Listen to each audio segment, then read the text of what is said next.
জান্নাতীরা সর্বপ্রথম জান্নাতে কি খাবে?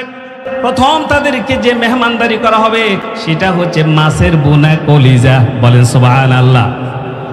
ও মিয়া, যদি একবার জান্নাতে যেতে পারেন প্রথম কি খাবেন? মাছের বোনা কলিজা। জান্নাতের মধ্যে আল্লাহ রাব্বুল আলামিন মাছের বোনা কলিজা খাওয়াবে। সহিহ বুখারী থেকে হাদিস শোনাচ্ছি, হযরত আনাস থেকে হাদিসটি বর্ণিত হয়েছে। নবীজি যখন মক্কা থেকে মদিনা যাবেন, হিজরত করবেন, মদিনার মধ্যে একজন ইহুদি ছিল, তার নাম ছিল আব্দুল্লাহ ইবনে সালাম। কি নাম বলছি? আব্দুল্লাহ ইবনে সালাম। সে ছিল ইহুদি, সে কোনোদিন বিশ্বনবীকে দেখে নাই। আব্দুল্লাহ ইবনে সালাম শুনছে মক্কাতে একজন যুবক আসছে, সে নিজেকে নবী দাবি করে। আব্দুল্লাহ ইবনে সালাম ছিল ইহুদি, একজন পণ্ডিত। সে মনে মনে ভাবছিল যেদিন মুহাম্মদ মদিনাতে আসবে তার সাথে আমার অনেক কথা আছে, আমি কথা বলবো। নবীজি যখন মক্কা থেকে মদিনায় চলে গেলেন, আল্লাহর নবী যখন মক্কা থেকে মদিনায় গেলেন, আব্দুল্লাহ ইবনে সালামের কাছে খবর পৌঁছে গেল। আব্দুল্লাহ ইবনে সালাম তিনি মদিনার মধ্যে নবীজির কাছে চলে আসলেন। আসি বলছে, ও মুহাম্মদ, আমি তোমার কথা শুনেছি, তুমি নাকি নিজেকে নবী দাবি করছো। আব্দুল্লাহ ইবনে সালাম যখন নবীজি বলছে, মুহাম্মদ, আজকে তোমার সাথে আমার কিছু কথা আছে। নবীজি বলছেন, বলতে পারো। আব্দুল্লাহ ইবনে সালাম বলছে, আমি তোমাকে 3টা প্রশ্ন করতে চাই। কয়টা প্রশ্ন? 3টা প্রশ্ন করতে চাই। 3টা প্রশ্নের উত্তর নবী ছাড়া কেউ দিতে পারে না। তুমি যদি 3টা প্রশ্নের উত্তর দিতে পারো তাহলে বুঝে নিব তুমি হচ্ছে আল্লাহর পক্ষ থেকে নবী। নবীজি বলছেন, ঠিক আছে, প্রশ্ন করতে পারো।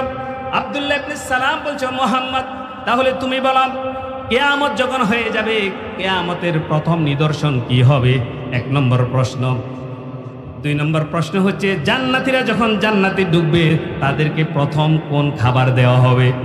3 নম্বর প্রশ্ন হচ্ছে, সন্তান যখন মায়ের গর্ভ থেকে দুনিয়াতে আসে, কোন কোন সন্তান বাবার চেহারা পায়, আবার কোন কোন সন্তান মায়ের চেহারা পায়, তার কারণটা কি?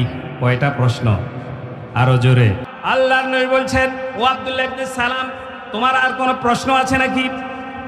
আব্দুল্লাহ ইবনে সালাম বলছেন, না, আমার আর কোনো প্রশ্ন নাই। নবীজি বলছেন, এই মাত্র হযরত জিবরাইল আলাইহিস সালাম আমাকে এই প্রশ্নের উত্তরগুলো জানিয়ে দিয়ে চলে গিয়েছেন। বলে সুবহানাল্লাহ।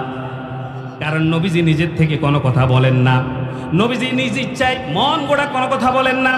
আমার আল্লাহ বলছেন, ওয়া মা ইয়ানতিকু আনিল হাওয়া ইন হুয়া ইল্লা ওয়াহয়ুন ইউহা।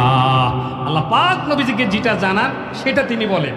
আমি আর আপনি নিজের থেকে মন গড়া কথা বলি দিই, কিন্তু নবীজি কোনোদিন নিজের থেকে কোনো কথা বলতেন না, কারণ তিনি হচ্ছেন নবী। আল্লাহু আকবার। যদি বলতেন কি হতো?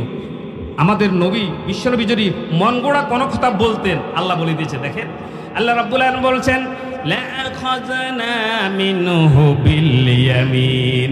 নবীজি যদি নিজের থেকে বানিয়ে মন গড়া যদি বিশ্বনবী যদি কোনো কথা বলতেন, আমি রব্বুল আলামিন তার ডান হাত চেপে ধরতাম। সুম্মা লাকাতানা মিনহুল ওয়াতিন, তারপর আমি তার কণ্ঠনালী কেটে ফেলে দিতাম। আল্লাহু আকবার বলেন। আল্লাহু আকবার। একজন নবীকে কি সতর্কবার্তা! নবী যদি নিজের থেকে কোনো কথা বলতেন, আমি আল্লাহ তার ডান হাত চেপে ধরতাম এবং তার কণ্ঠনালী কেটে ফেলে দিতাম। তার মানে হচ্ছে বিশ্বনবী কোনোদিন মন গড়া কোনো কথা। আব্দুল্লাহ ইবনে সালামকে বলছে, আব্দুল্লাহ ইবনে সালাম, তুমি 3টা প্রশ্ন করছো, মন দিয়ে শোনো। কিয়ামতের প্রথম নিদর্শন হচ্ছে আগুন। আপনারা বলেন, কিয়ামতের প্রথম নিদর্শন কি? কিয়ামতের প্রথম যে আলামত হবে সেটা হচ্ছে আগুন। কিয়ামতের প্রথম নিদর্শন হচ্ছে আগুন। পূর্ব দিক থেকে আগুনের গোলক আসবে, মানুষদেরকে তাড়িয়ে নিয়ে যাবে পশ্চিম দিকে। নবীজি বলছেন, আব্দুল্লাহ ইবনে সালাম, কিয়ামতের প্রথম নিদর্শন হচ্ছে আগুন। 2 নম্বরে, জান্নাতীরা যখন জান্নাতে ঢুকবে তাদেরকে প্রথম যে খাবার দেওয়া হবে সেটা হচ্ছে মাছের বোনা কলিজা। 2 নম্বরের উত্তর শেষ। 3 নম্বরে বলছে, মায়ের পেট থেকে সন্তান যদি জন্মগ্রহণ করে, কখনো কখনো বাবার চেহারা পায়, কখনো কখনো মায়ের চেহারা হয়।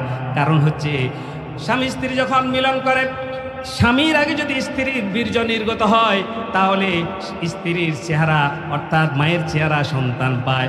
আর যদি স্ত্রীর আগে স্বামীর বীর্য নির্গত হয় তাহলে সন্তান বাবার চেহারা পায়। সুবহানাল্লাহ।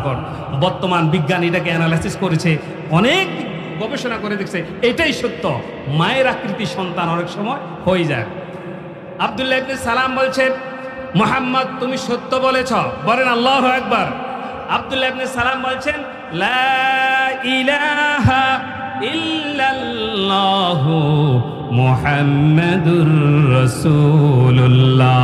তিনটা প্রশ্নের উত্তর যখন পেয়ে গেলেন, আব্দুল্লাহ ইবনে সালাম বলে, মুহাম্মদ তুমি সাধারণ কোনো মানুষ নয়, নিশ্চয়ই তুমি আল্লাহর পক্ষ থেকে নবী, আর আমি আব্দুল্লাহ ইবনে সালাম সাক্ষী দিচ্ছি তুমি একজন আল্লাহর নবী, আর আল্লাহ ছাড়া কোনো মাবুদ নাই। তিনি ইসলাম ধর্ম গ্রহণ করে ফেলেছেন। বলে সুবহানাল্লাহ।